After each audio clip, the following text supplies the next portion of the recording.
Good morning students. आज हम पढ़ने जा रहे हैं हमारा chapter first electric charge and fields का इंट्रोडक्शन। इसके लिए हम सबसे पहले पढ़ेंगे इलेक्ट्रिक चार्ज। पढ़ने से पहले हम पढ़ेंगे इलेक्ट्रोमैग्नेटिज्म। इसके 3 पार्ट कंटेन करता है। ये तीनों पार्ट हमारी फिजिक्स की फर्स्ट बुक के पूरा मिक्सअप है, यानी कि पूरे चैप्टर्स को मिक्स करता है ये, ठीक है। और हमारा जो पहला टॉपिक है इसके अंदर इलेक्ट्रोमैग्नेटिज्म हम टॉपिक पढ़ रहे हैं, तो उसका फर्स्ट टॉपिक है हमारे पास इलेक्ट्रोस्टैटिक्स।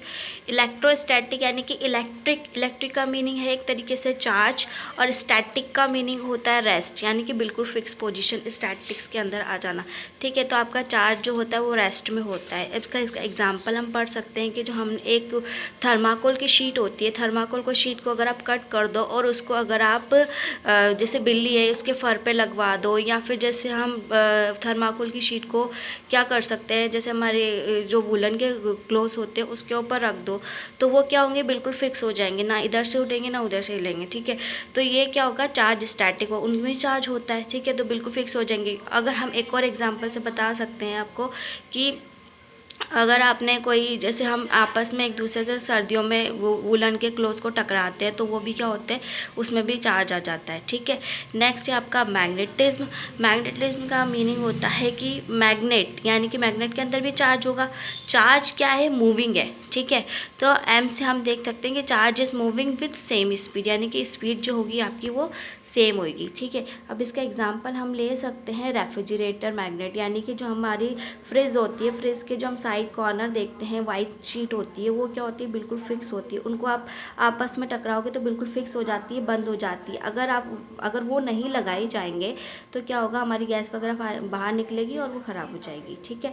तो रेफ्रिजरेटर क्या होगा, रेफ्रिजरेटर का ये एग्जाम्पल है, यानी कि बिल्कुल फिक्स। इसका एक अनादर एग्जाम्पल ले सकते हो आप, ट्रेन। जैसे ट्रेन है, ट्रेन में मतलब अगर जो उसकी जो ट्रेन के पहिए बनाते हैं वो मैग्नेट से बनाए जाते हैं, तभी वो स्पार्क वगैरह करते हैं, तो उसमें वो आगे खिसकते जाएंगे तो सेम स्पीड के साथ चलते हैं। थर्ड है आपका इलेक्ट्रोमैग्नेटिक वेव, ठीक है। इसमें चार्ज जो है आपका मूविंग होता है विद एसिलरेशन और रिटार्डेशन। एसिलरेशन का मीनिंग यानी कि स्पीड आपकी बढ़ रही है, और रिटार्डेशन यानी कि कम हो जाती है, ठीक है। तो लाइट जो होती है आपका ऐसे, मतलब लाइट वेव्स है, लाइट के पार्टिकल्स है, छोटे छोटे पार्टिकल, अलग अलग पार्टिकल अलग अलग स्पीड से आएंगे, यानी कि और कोई फास्ट से आ रहा है कोई धीरे आ रहा है तो सेम स्पीड से नहीं आएगा।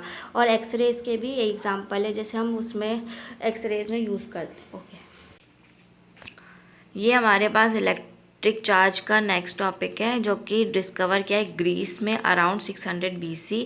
और ये इलेक्ट्रिसिटी के साथ में अगर रिलेट करें इसको, तो ये एक ग्रीक वर्ड है, ठीक है। इसका मीनिंग है, मतलब एक इलेक्ट्रॉन है, इसका मीनिंग होता है एम्बर, ठीक है। एम्बर जो होता है एक तरीके से येलोइश कलर का, आप मतलब एक मेटल टाइप का बोल सकते हो, आप मटीरियल ही बोल सकते हो, ठीक है। जैसे हमारे रिंग्स वगैरह में वो एडजस्ट हो जाता है, ठीक है, जो भी हम वास्तुशास्त्र की रिंग्स वगैरह बनाते हैं उसके अंदर। थर्ड पॉइंट ये बताना चाह रहा है, इसकी पर्टिकुलर एक डेफिनेशन है कि electric charge is a characteristic developed in the particle of material due to which it exert force on the other such particle. यानी कि ये क्या करता है, एक जो आपके मटेरियल होते हैं उसके अंदर जो पार्टिकल होता है उसकी वजह से इन पर फोर्स लगता है, यानी कि चार्ज क्या करता है, एक तरीके से फोर्स एक्सर्ट कर रहा है उन पार्टिकल्स पर, और ये क्या करता है आपके पास में जहाँ पर ये जाएगा उसके साथ में ये क्या होता है, एकम्पनिश हो जाता है, साथ में जाता है, ठीक है। तो मतलब डेफिनेशन यही बोलना चाहते हैं कि हमारे जैसे हमारी ह्यूमन बॉडी के अंदर भी चार्ज होते हैं, तो टोटल चार्ज हमारे पास में क्या हो जाता है, ज़ीरो हो जाता है। क्यों ज़ीरो होता है, कि इसमें एक प्लस पॉजिटिव चार्ज भी होते हैं, नेगेटिव। अब यही मैं बताना चाहूँगी आपको यहाँ पर कि हमारे पास जो चार्ज होते हैं वो 2 टाइप से होते हैं, पॉजिटिव चार्ज और नेगेटिव चार्ज। पहले तो बोला गया कि अगर हम एक ही चार्ज ले लें तो क्यों नहीं काम चल सकता, ठीक है चल सकता है, बट एक चार्ज किस पर फोर्स लगाएगा, एटलीस्ट उसको, अगर हम हमारी क्लास में हैं तो हमारी क्लास में अगर एक बच्चे को हम पढ़ा रहे हैं तो उसका कंपटीशन किसके साथ भी नहीं होगा, ठीक है। अगर हम 2 बच्चों को पढ़ा रहे हैं तो 2 बच्चों का आपस में कंपटीशन होगा, नॉर्मली इतना फाइटिंग वाला नहीं, पर कंपटीशन इन स्टडी के अंदर होगा, तो उन बच्चों को भी पढ़ने में मज़ा आएगा और हमें भी ऐसा लगेगा कि हाँ, कि हम उनके साथ में वर्क कर रहे हैं और डबल वर्क करेंगे हम लोग उनके साथ में, ठीक है। तो ये इसीलिए थोड़ा सा हमारे पास भी होता है। इसीलिए चार्ज का भी है कि हम एक चार्ज है तो वो सिंपल सा फोर्स लगा के देख लेगा, लेकिन अगर उसको अपोजिट चार्ज या सेम चार्ज अगर उसको ना मिलेगा तो वो फोर्स लगाने में इतनी मेहनत भी नहीं करेगा और फोर्स भी उसके साथ में नहीं लेगा। ठीक है, तो चार्जेस हमारे पास दो टाइप है, हमने 10th क्लास में पढ़ेगा, लाइक चार्जेस और अनलाइक चार्जेस। यानी कि एक पॉजिटिव चार्ज होता है, एक नेगेटिव चार्ज होता है। तभी हम बोलते हैं कि टोटल बॉडी के अंदर जो होता है, किसी बॉडी के अंदर टोटल नेट चार्ज 0 होता है। बट हम ये नहीं कह सकते कि उस बॉडी के अंदर टोटल चार्ज 0 है लेकिन उसके अंदर चार्ज नहीं है, तो हम ये नहीं कह सकते। उसके अंदर चार्ज होता है लेकिन वो चार्ज आपस में एक दूसरे को कैंसिल कर देता है, इसीलिए टोटल नेट चार्ज 0 होता है। अब हम आते हैं कि हमारा इलेक्ट्रिक चार्ज के रिपल्शन और अट्रैक्शन के एग्जांपल देखते हैं हम। सबसे पहले जैसे मैंने आपको इलेक्ट्रोस्टैटिक का और जो हमने फर्स्ट बताया था उसमें मैंने बताया था कि कीट के फर को अगर आप रब करते हो तो उसके बाद में उसके जो ऊपर जो थर्माकोल है वो चिपक जाते हो, चार्ज की वजह से होता है। ऐसे एग्जाम्पल में इसमें देख रहे हैं कि जो फर्स्ट वाला एग्जाम्पल है उसमें क्या कराया हमने बताया कि इसमें ग्लास रोड है, कोई ग्लास की रोड है, उसको सिल्क से रब कर दिया। ठीक है, जैसे थर्मामीटर का एग्जांपल ले सकते हो आप। थर्मामीटर को एक वुलन वाले कपड़े से रब कर दो और उस थर्मामीटर को अगर आप दूसरे थर्मामीटर यानी दूसरी ग्लास रोड अगर बोले तो उसके पास अगर ले जाया जाएगा तो क्या करेगा, वो उसको रिपेल करने की कोशिश करेगा, यानी कि इसमें रिपल्शन होगा। ठीक है, और अगर उस ग्लास रोड को अगर आप सिल्क के वूल या सिल्क के क्लॉथ के पास ले जाओगे तो उनके बीच में क्या होगा, अट्रैक्शन होगा। तो ये चीज़ क्लियर रखना। ठीक है, सिल्क क्लॉथ और ग्लास रोड के बीच में तो अट्रैक्शन होगा, तभी वो उससे चिपक जाएंगे, उसके जो फर है वो उसके चिपक जाएंगे। लेकिन दोनों ग्लास रोड के बीच में क्या होगा, रिपल्शन होगा। ये हमारे एनसीईआरटी के एग्जाम्पल्स में दिया हुआ है आपको।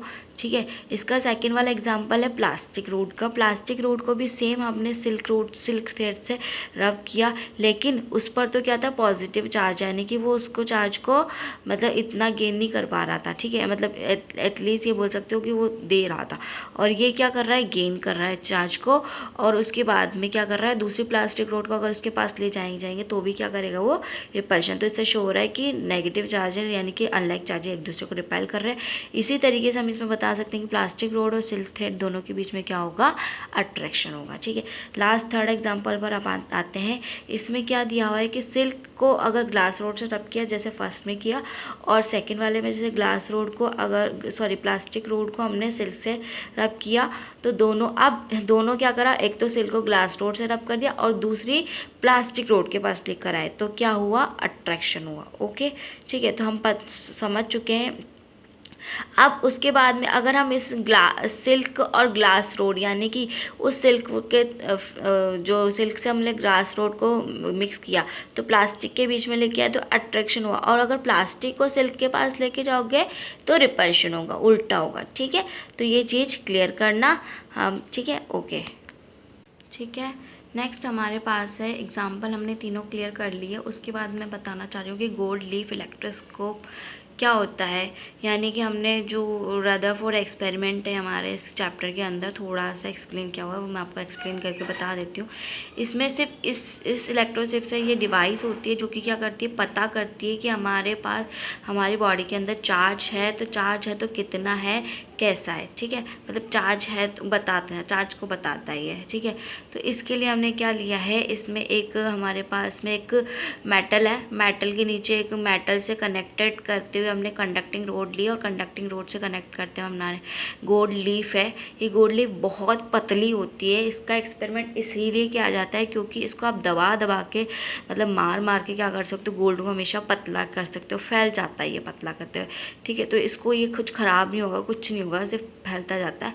ठीक है, इससे कनेक्टेड हमने क्रॉक से कनेक्ट कर दिया और बाहर इसको एक जार में बंद कर दिया है। ठीक है, तो इसके पास हमने क्या करा है, एक कंडक्टिंग रोड है। कंडक्टिंग रोड कैसी, जब हमने 3 एग्जाम्पल पढ़े थे, 3 एग्जाम्पल में मैंने आपको पहले फर्स्ट वाला बताया था, फर्स्ट या सेकंड जो भी देख सकते हो आप, कि कोई भी सिल्क से सिल्क से रब की गई, आपने सिल्क से रब करके आपने क्या करा, उस ग्लास रोड को क्या कर दिया, कंडक्ट कर दिया, यानी कि उसमें चार्ज आ गया। तो उस पर चार्ज आने के बाद उस पर कौन सा चार्ज आता है, पॉजिटिव भी आ सकता है, नेगेटिव भी आ सकता है। तो मैंने यहाँ पर पॉजिटिव चार्ज वाली रोड ले ली है।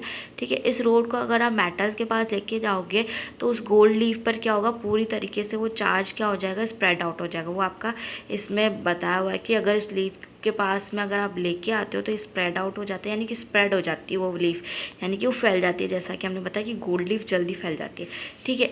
अगर उसी चार्ज के पास में, अगर सेम चार्ज के पास में हमने जैसे पहले तो पॉजिटिव चार्ज लिया तो वो क्या करा, स्प्रेड होगा। अगर हम एक और उसके पास कंडक्टिंग रोड ले जाते हैं पॉजिटिव वाले के पास में, सपोज़ अगर हमने यहाँ पर नेगेटिव ले लिया तो जैसे वो पहले फेल गई और उसके पास दोबारा अगर हमने क्या कर दिया, नेगेटिव चार्ज ले लिया, तो वो क्या करी जाएगी, वापस में अपनी कंडीशन पे आ जाएगी। तो यही गोल्ड लीफ इलेक्ट्रोस्कोप है।